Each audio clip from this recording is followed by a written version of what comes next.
Hello everyone, నేను Lavanya. Welcome back to our channel. ఈ వీడియోలో మినీ వ్లాగ్ అండి. నిన్న ఛానల్లో వీడియోస్ అప్లోడ్ చేసి ఫ్యూ మంత్స్ అయితే అయింది. ఇకపైన వీడియోస్ అప్లోడ్ చేద్దాం అనుకుంటున్నా.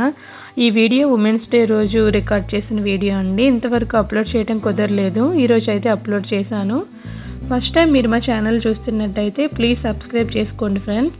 ఈ వీడియో ఉమెన్స్ డే స్పెషల్ కిచెన్లో మెన్స్ ఎంట్రీ. సాధారణంగా మన ఇంట్లో ఫంక్షన్స్ అయినా, పూజలైనా, వ్రతాలైనా మనమే లేడీసే కదా కుక్ చేస్తాం. మా ఇంట్లో ఉమెన్స్ డే రోజు స్పెషల్గా మా హస్బెండ్, మా బ్రదర్, వాళ్ళ ఫ్రెండ్ అయితే కుక్ చేశారు. వాళ్ళు ఏంటి కుక్ చేశారనేది ఈ వీడియోలో చూద్దాం.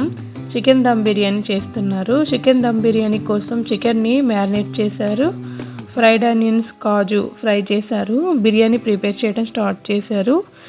నేను ఈ వీడియోలో ఫుల్ దమ్ బిర్యానీ రెసిపీ చూపించడం లేదండి. రెసిపీ డీటెయిల్స్ మీకు కావాలనుకుంటే చెప్పండి, కమెంట్ బాక్స్లో కమెంట్ చేయండి. మరో వీడియోలో నేను షేర్ చేస్తాను. ఎప్పుడూ ఇంట్లో మనమే లేడీసే కదా వంట చేస్తాము. అప్పుడప్పుడైనా ఇలా స్పెషల్ డేస్లో మన కోసం ఇంట్లో ఉండే జెంట్స్ కుక్ చేస్తే ఇంట్లో ఉండే లేడీస్ మనం హ్యాపీగా ఫీల్ అవుతాం. అలానే మనకు కూడా కొంచెం రెస్ట్ దొరుకుతుంది. చికెన్ దమ్ బిర్యానీ రెడీ అయింది. చూసారు కదా, చూడటానికి కలర్ఫుల్గా ఎంత బాగుందో. ఫ్రైడ్ ఆనియన్స్తో చిల్లీ చికెన్ కూడా రెడీ అయింది. నా ఒపీనియన్ ఏంటంటే ప్రతి ఇంట్లో కూడా ఇలానే రోల్స్ చేంజ్ అయితే అమ్మాయిలకి కొంచెం రిలీఫ్, కొంచెం హ్యాపీనెస్ దొరుకుతుంది కదా. ఎప్పుడు ఇంట్లో ఉండే లేడీసే కుక్ చేసుకొని మేమే తింటే మాకు బోరింగ్గా కూడా ఉంటుంది. అప్పుడప్పుడు మా కోసం ఇలా కుక్ చేస్తే మేము కూడా హ్యాపీగా ఫీల్ అవుతాం. ఎప్పుడు ఇంట్లో ఉండేవాళ్ళు కాఫీ ఇవ్వు, టీ ఇవ్వు అనేవాళ్ళు.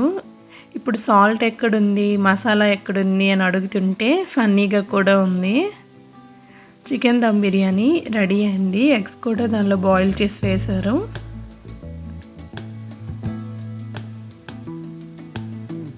చూడడానికి ఎంతో బాగుంది కదా. ఫ్రాన్స్ ఫ్రై చేశారు. ఎమ్మీగా ఫ్రాన్స్ కూడా ఫ్రై అయ్యాయి. కస్టర్డ్ రెసిపీ ప్రిపేర్ చేసాము. మిల్క్లో కస్టర్డ్ పౌడర్ మిక్స్ చేశాక మనకు కావాల్సిన ఫ్రూట్స్ అన్నింటినీ కూడా ఈ విధంగా కట్ చేసుకోవాలి. డ్రై ఫ్రూట్స్ని కూడా కట్ చేసుకోవాలి. మిల్క్ కూల్ అయ్యాక కట్ చేసుకున్న ఫ్రూట్స్ అన్నింటినీ కూడా కస్టర్డ్ పౌడర్లో వేసి మిక్స్ చేసుకోవాలి. ఇది బటర్ స్కాచ్తో చేసామండి, అందుకే చూడటానికి కలర్ ఆ విధంగా ఉంది. మనం కస్టర్డ్ పౌడర్తో చేసినట్టయితే ఎల్లో కలర్లో ఉంటుంది. ఈ రెసిపీ నా ఛానల్లో కూడా ఉంది. డిస్క్రిప్షన్ బాక్స్లో లింక్ ఇస్తాను, కావాలనుకుంటే చూడండి. ఆనెస్ట్గా చెప్పాలంటే బిర్యానీ టేస్ట్ అయితే చాలా బాగుందండి. Happy women's day to all strong beautiful women. Next వీడియోలో మళ్ళీ కలుద్దామండి. Bye bye.